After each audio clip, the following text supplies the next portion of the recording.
Hola.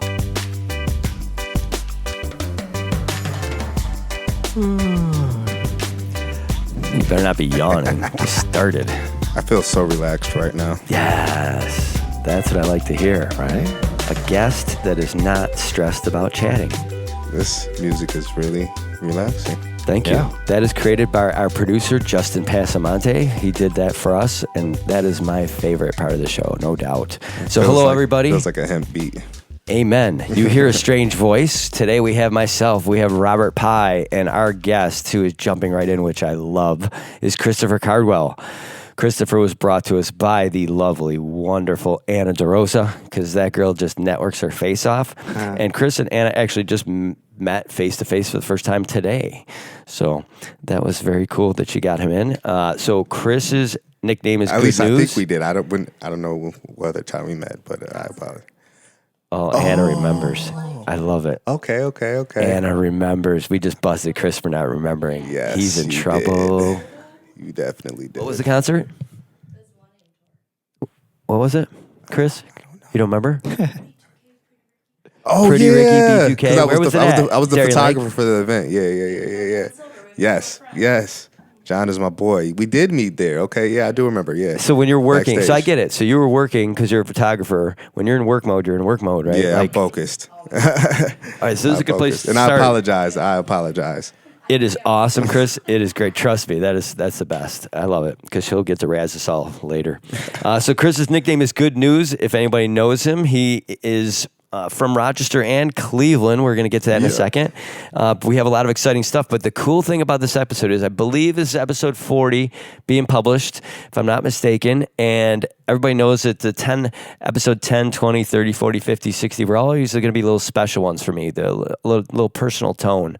And fortunately, Anna didn't even know that, but she got us a guest who's a professional photographer who has his own studio, ironically, over the downtown post office on Cumberland Street, which is one of the buildings that I worked in for the post office for a long time. I'm sorry, a short time, I mean.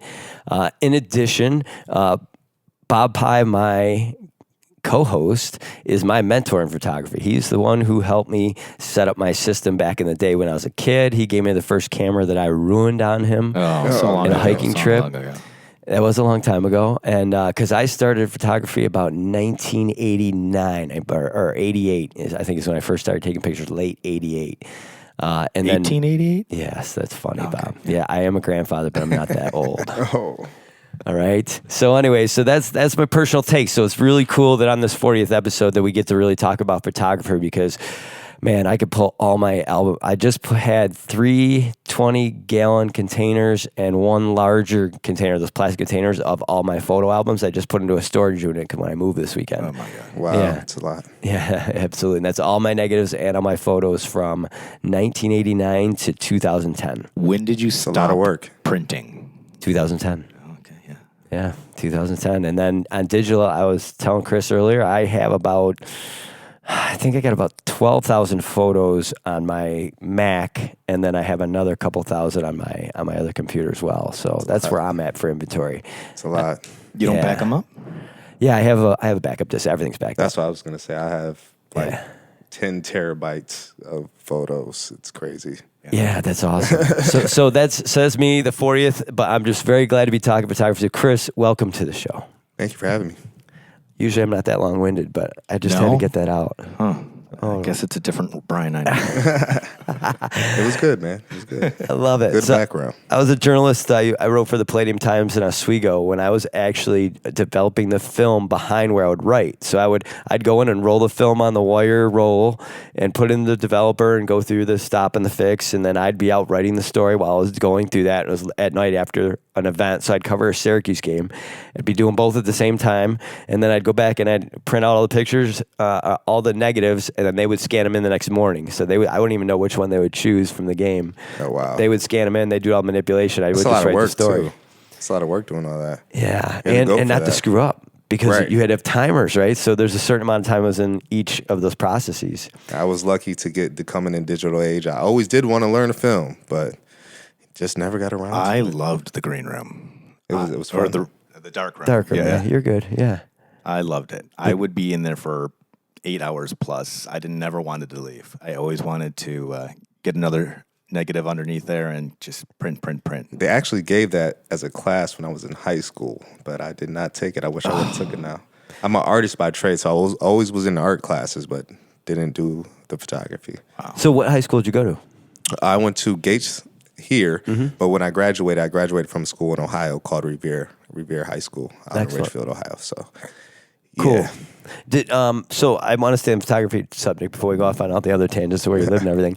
But so you didn't have the taste of it. So Irondequoit High School, I think, was the last one here in Rochester that had a darkroom, and theirs is gone now.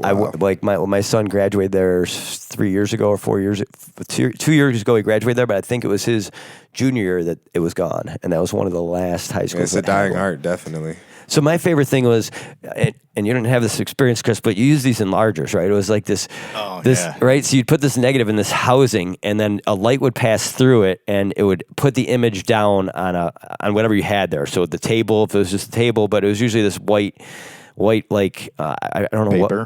What. Not the paper, but I'm talking about it was just like a white ceramic base, right? And then you'd put a piece of paper. The light projects under it. Yeah, so you focus it. You focus the image right at the top. You would focus the image of where the negative is, and then you'd see the image when it was clear. Then you would turn it off. Then you pull out your paper, and then you would set how long you would develop it for. So you had to pick how many seconds it took. So if you took a picture that was a little underexposed or overexposed, you could manipulate it in the trays by how long you kept it in the trays, right?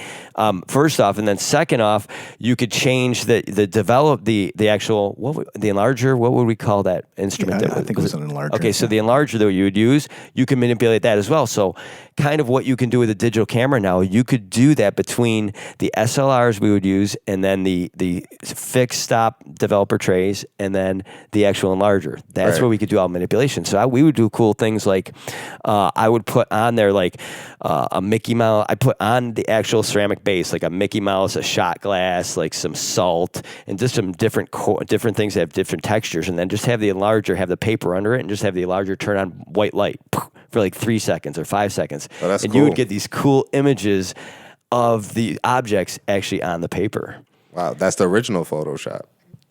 Yeah. The original Photoshop. Absolutely. So and then, you would do things like, some of this is just coming back to me. It's amazing. So you would put a piece of paper there and you didn't know how long the time to run the enlarger for. So you would actually like cover a third of it, cover half of it, cover 3/4 of it. So you had 4 different lengths times that you were doing the exposure, so you could help you measure how long exposure would be. So you're not wasting a full sheet of paper every time. Your test photo. The test, that's right. The test. Wow. Oh, this is coming back to me. Maybe we should get back into it. I want to scan all my negatives, so this is pretty cool. That's one of my things is I have someone in town who owns a company that has offered me his computer and a nice scanner to scan them all.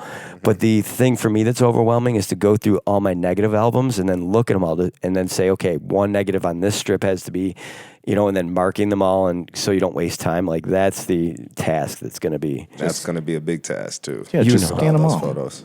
No, because it's a lot. Once it's scanned, it's all digital. I know, but that's me.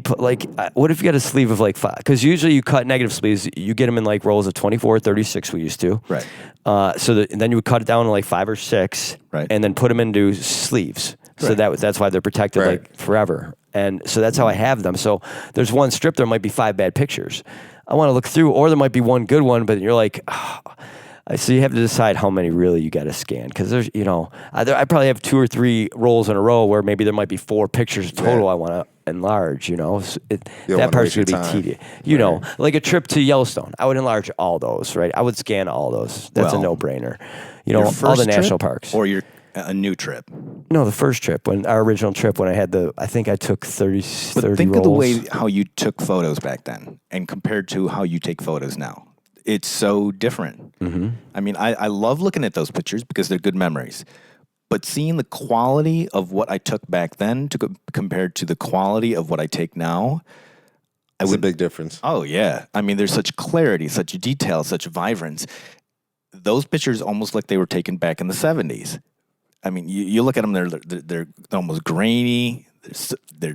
That's true. Yeah, absolutely. Yeah, I mean, I had some great shots back then, but the imagery, the intensity of the picture It just is not there like it is today. Technology has grown so much. That's a good point. That's valid because it's not that you didn't stage the shot right or you didn't crop it right. You didn't, frame it correctly when you took the shot because you've always been very good at that. You taught me that early on. Right. So what you need to do is go back to the park. This needs to be an excuse for you to get back to Yellowstone. Mm-hmm. I have Yellowstone digital shots from when I went with my son in 2015. Yeah, so I do have actually. That's funny. So I should scan in my Yellowstone ones and compare them to my digital, especially the overlap of Old Faithful in that area. That would be really cool. It's to see an interesting the comparison. Yeah, that'd be awesome. All right, so Chris, how old are you, sir? I am 36 years old. Just turned 36 in June. Awesome. So we have three kind of generations here. We got the 60-something old guy here, and I'm in my 40s, and you're in your 30s, and then Anna here in her 20s. So we got the four generations. This is a perfect little mix of roundtable today. I like this. Mm-hmm. So tell me how you got into photography. Oh man, it's kind of a long story. When I was in Ohio, me and my frat brothers, when I graduated college, we started a business called Frontwork Entertainment in Ohio, and we had models, music artists for our company, and the photographer that we had at the time, we kind of had to stop using him because he was being unprofessional with our models. So at a couple of different shoots, I played around with it, played around with the camera, taking a couple pictures. I didn't know lighting or anything like that. I just had good angles. I knew I liked to get on the ground, take the picture from that angle, and try different things. So what we ended up doing was, because we didn't have money to hire another photographer, we just got a camera, and I started becoming the photographer for the company at that time. This was in 2007. And when I ended up having to move to Rochester in 2009, I was trying to find a job in what my degree is, and I have a degree in psychology. So I was trying to find something that I wanted to do that I would like. And I couldn't find anything for substitute teaching. The lists were really long to actually get into the city school, so that wasn't an option at the time. So I wanted to see, well, what could I actually do with photography? So I started taking it seriously, really learning the craft, reading as many books as I could, watching as many YouTube tutorials as I could, watching behind the scenes of photographers that I admire, like Jill Greensberg, Dave Hill, Dean Bradshaw, Chad Grimes. There's a lot of photographers that I like. So I would just Google their behind the scenes videos, see where they're placing the lights, how they're doing things, how they're interacting with their clients.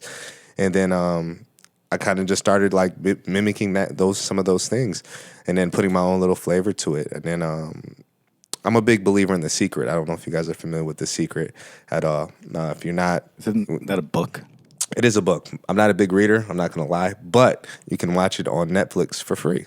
But my dad put me onto The Secret in 2008, and that's kind of the reason why my name is Goodknews already too, because I'm just a positive person. I've always speak positivity. I was hoping that was the source of your nickname. Anytime I hear Goodknews, that either means you're either walking in the room positive or you're only going to tell good stories. So right? the reason that there's a K in the name Goodknews is because I'm part of a fraternity, and my fraternity is called Kappa Alpha Psi Fraternity Incorporated.